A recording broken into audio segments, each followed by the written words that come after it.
Tunggu dulu. Suara saya ini jelas ya, Habib Ali? Ya Habib. Suara saya jelas ya?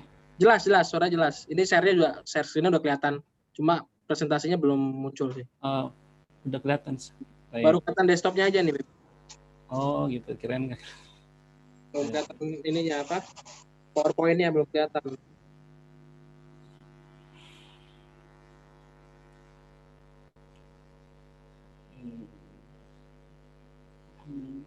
Datanya.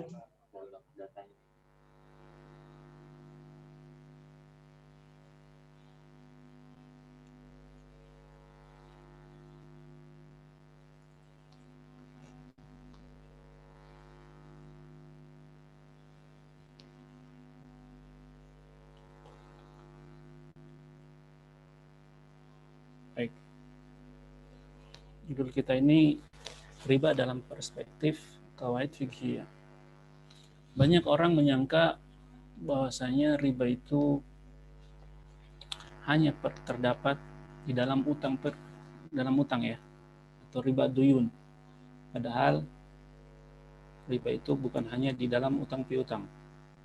Ada yang namanya riba al-buyu' atau yang dikenal dengan riba jual beli. Kita sebelum menjelaskan tentang bagaimana qawaid fiqhiyah di dalam riba itu sendiri, tentunya kita harus mengetahui apa itu riba. Nah, di dalam kaidah dikatakan al-hukmu ala syai'in far'un an tasawwurihi. Ketika kita menghukumi sesuatu perkara apapun itu, tentunya kita harus menggambarkan perkara tersebut sebelum kita hukumi. Nah, sebelum kita ingin mengetahui tentang riba itu, ya kita harus mengetahui dulu apa sih definisi daripada riba. Riba adalah secara bahasa adalah bertambah dan berkembang. Kalau dalam bahasa Arabnya ihtazzat warabat. Ihtazzat warabat ai zadat wa namat, bertambah dan berkembang. Itu secara bahasa. Sedangkan menurut istilah, riba adalah suatu akad. Ya, namanya suatu akad itu harus ada yang namanya ijab dan qabul. Suatu akad atas pengganti yang khusus, tidak diketahui timbangan beratnya di dalam syariat. Ya, di dalam timbangan syariat. Ketika akad maksudnya ketika akad. Ini definisi daripada riba. Riba itu kalau kita lihat itu dibagi menjadi, yang kita pelajari itu dibagi menjadi 4. Yang pertama ribal fadl. Ribal fadl itu suatu akad yang mana di salah satu iwatnya atau pengganti itu tidak diketahui timbangan beratnya atau diketahui lebih. Jadi entah kita mengetahui timbangannya atau tidak mengetahui timbangannya. Itu namanya riba al-fadl. Nanti kita akan menjelaskan sedikit ya tentang yang namanya riba itu atau macam-macam dari riba itu, bagaimana sih barang-barang riba itu seperti apa saja.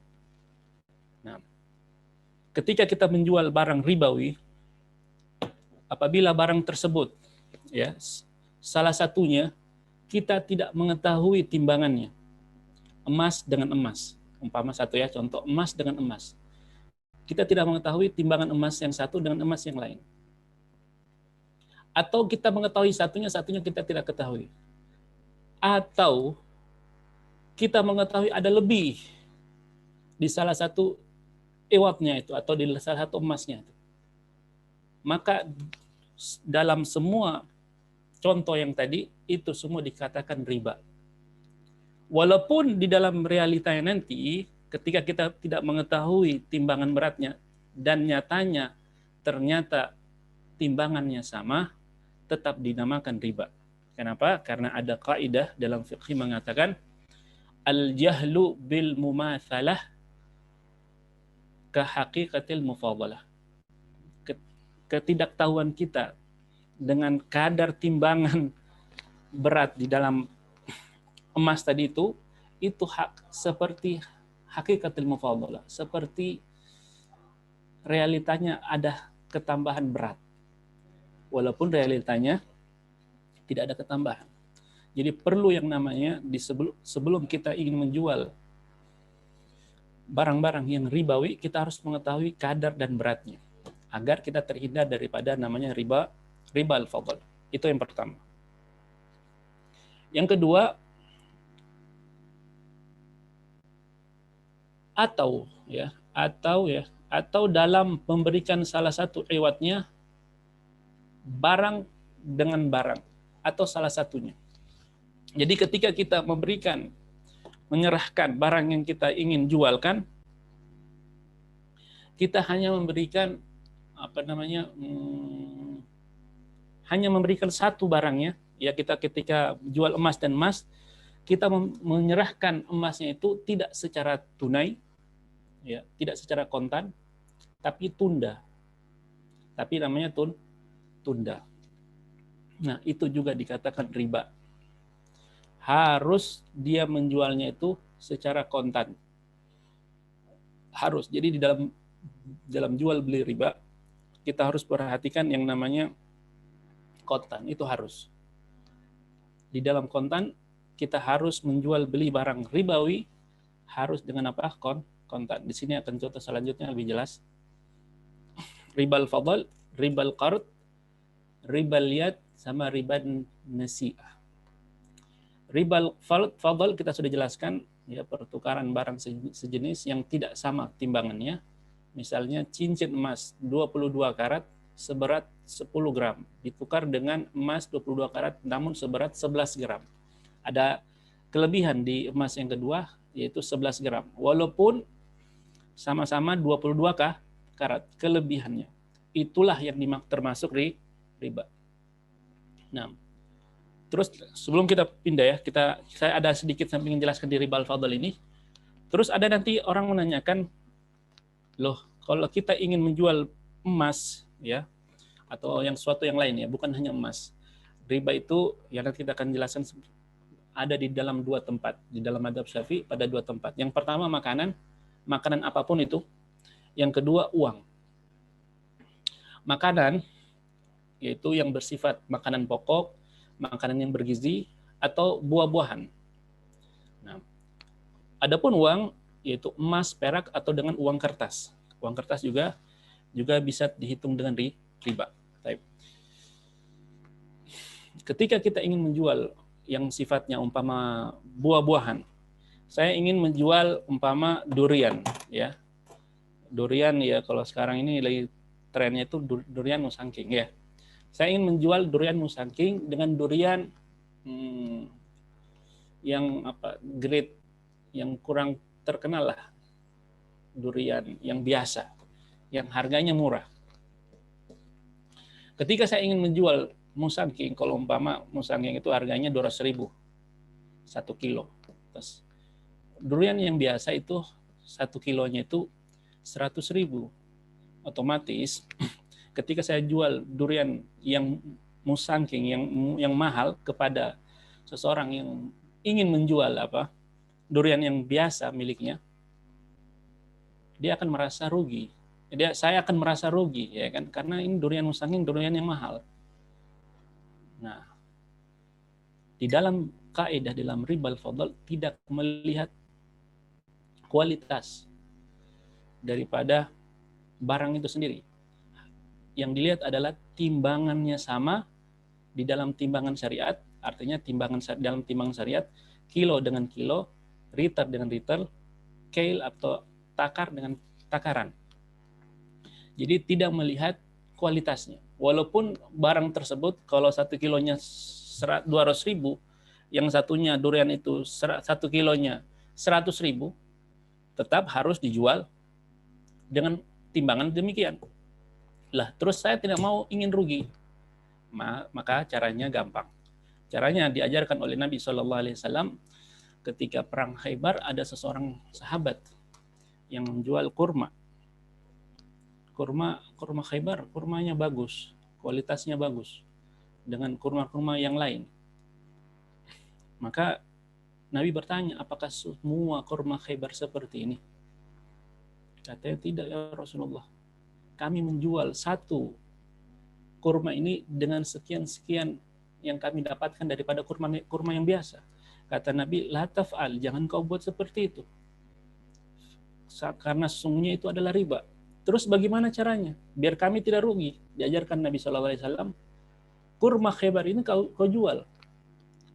Engkau jual, berapa sih harga kurma Khaybar? Umpama harganya 200.000 atau 300.000. Satu kilonya, atau ya 1 kilonya 300.000 umpama. Maka seseorang yang ingin beli kurma Khaybar, dia membayar 300.000. Kemudian saya yang ingin membeli kurma yang biasa, saya beli dengan harganya berapa? Harganya biasa itu 200.000. Maka saya akan membayar 200.000. Kemudian apa yang kita dapatkan? Saya kembali dengan kurma biasa dan uang yang saya dapatkan adalah 100.000 dari hasil jual kurma Khaybar. Begitulah orang yang tadi dia mendapatkan 300.000 dan dia juga memberikan apa? Kurma biasanya. Itu cara untuk keluar daripada yang namanya riba di dalam riba al-fadl. Yang kedua ribal qard. Ya, ini kita akhirkan saja ribal qard. Ribal liyat. Ribal liyat itu akad jual beli barang sejenis dan sama timbangannya, namun penjual dan pembeli berpisah sebelum melakukan serah terima. Jadi di dalam kaidah, di dalam jual beli ribawi harus juga kita yang sebagaimana tadi di ribal fadl, kita harus memenuhi timbangannya sama. Kemudian yang kedua, kita harus serah terimanya di tempat. Serah terimanya di tempat. Tidak boleh kita berbicara kontan tunai, tidak ada barangnya. Barangnya tidak ada. Kemudian kita berpisah dari tempat tersebut. Itu juga termasuk riba. Padahal kita cuma berbicara. Berbicara. Baik. Atau sebaliknya. Sebaliknya itu seperti ini. Kita berbicara apa? Serah terima di majelis. Tapi kita bilangnya apa? Nanti kita bayarnya. Kita bicaranya, kita sepakatnya atau dealnya kontan, akan tetapi ketika di tempatnya itu ternyata kita tidak membayar secara kontan atau bisa dibilang kredit atau utang, maka itu juga dikatakan riba. Riba nasi'ah, akad jual beli dengan penyerahan barang beberapa waktu kemudian, ya. Yang baru saya jelaskan ini, misalnya membeli buah-buahan yang masih kecil-kecil di pohonnya, kemudian diserahkan setelah besar atau setelah layak dipetik, atau membeli padi di musim kemarau tetapi diserahkan setelah panen. Ya, ini contohnya tadi ya. Saya beli padi Anda tapi ini masih musim kemarau, nanti diserahkan kalau sudah panen. Maka itu juga tidak boleh. Ya, kapan? Ya, beli nanti kalau sudah saatnya panen. Jangan beli ketika dia itu belum panen. Karena padi itu makanan. Dan itu terdapat riba. Yang terakhir ribal qard atau pinjam meminjam. Nah, ini yang sering kita pahami. Kita memahami bahwasanya riba itu hanya ada di ribal qard. Pinjam meminjam dengan syarat harus memberi kelebihan saat mengembalikan utangnya tadi ya. Misalnya si A bersedia meminjam kepada si B uang sebesar 100.000 dengan syarat atau dengan alasan si B bersedia mengembalikan sebesar 115.000. Bunga pinjaman itulah yang disebut riba. Jadi ada ketambahan 15.000. 15.000 itu yang dimaksud dengan riba. Entah dia mensyaratkan dari awal atau ketika dia ingin membayar utang tapi ternyata orang tersebut tidak mampu membayar utang, kemudian saya menyaratkan kalau begitu karena Anda tidak bisa bayar utang, tambah 15.000. Maka syarat tambah 15.000 itu yang dimaksud dengan riba. Kemudian terkadang ada seseorang yang kita ketahui dia itu memang tabiatnya, hatinya selalu membayar dengan bayaran lebih. Maka orang tersebut, jikalau kita berharap dia membayar lebih ya daripada utang yang kita berikan 100.000, kita berharap mudah-mudahan dia bayar 150.000. Maka harapan kita itu makruh hukumnya. Makruh.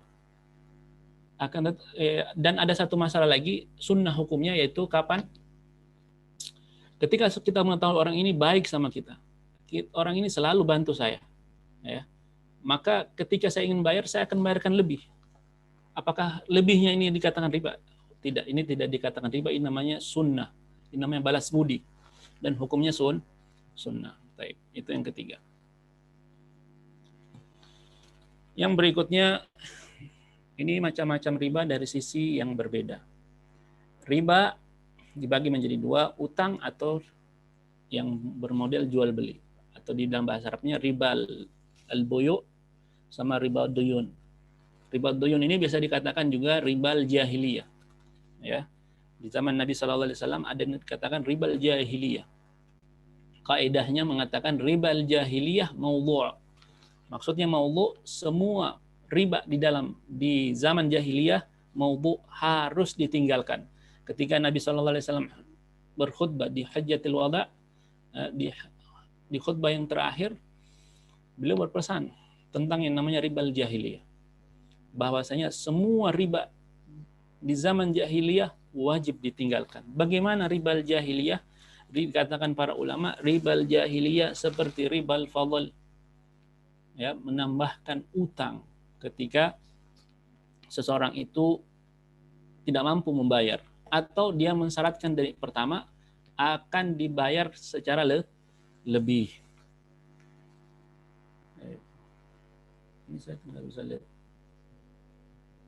Okay.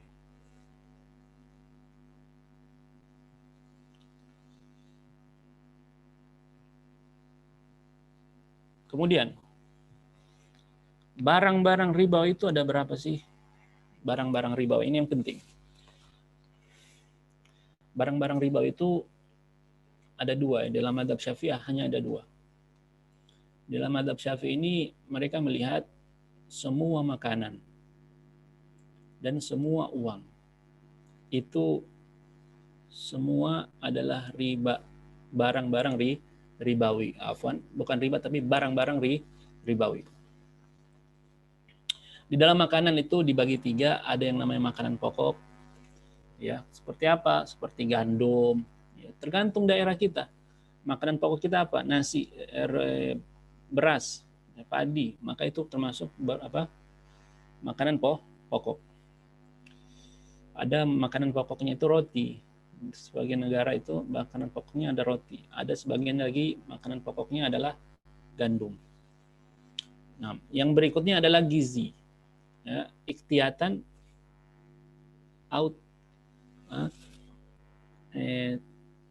iktiyatan atau tagaddian atau tafakkuhan. Yang bersifat gizi ini seperti apa? Seperti umpama ya, contoh ya, anak bayi yang ingin minum susu, yang mana susu itu susu bergizi, susu yang ada susu bubuk ya, susu yang selain susu ASI, maka itu juga termasuk bagian daripada gizi tadi ini sendiri, makanan yang bergizi lainnya daripada makanan pokok. Kemudian buah-buahan itu semuanya, ya, semua buah-buahan. Yang berikutnya emas, kemudian perak, kemudian uang kertas. Uang kertas dikatakan para ulama, karena kenapa uang kertas masuk? Karena dia juga termasuk barang berharga.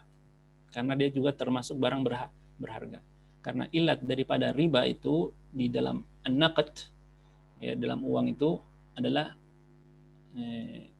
al-athman, thamaniyah, ya, karena barang berharga. Kemudian dalam makanan ialah makanan itu sendiri. Maka semua makanan, ya makanan manusia ya maksudnya, itu ada ribanya. Adapun makanan yang bukan makanan manusia, tidak ada riba. Contoh, makan kertas. Kertas itu makanan manusia, bukan. Tapi coba, atau kardus. Di Hadramaut uniknya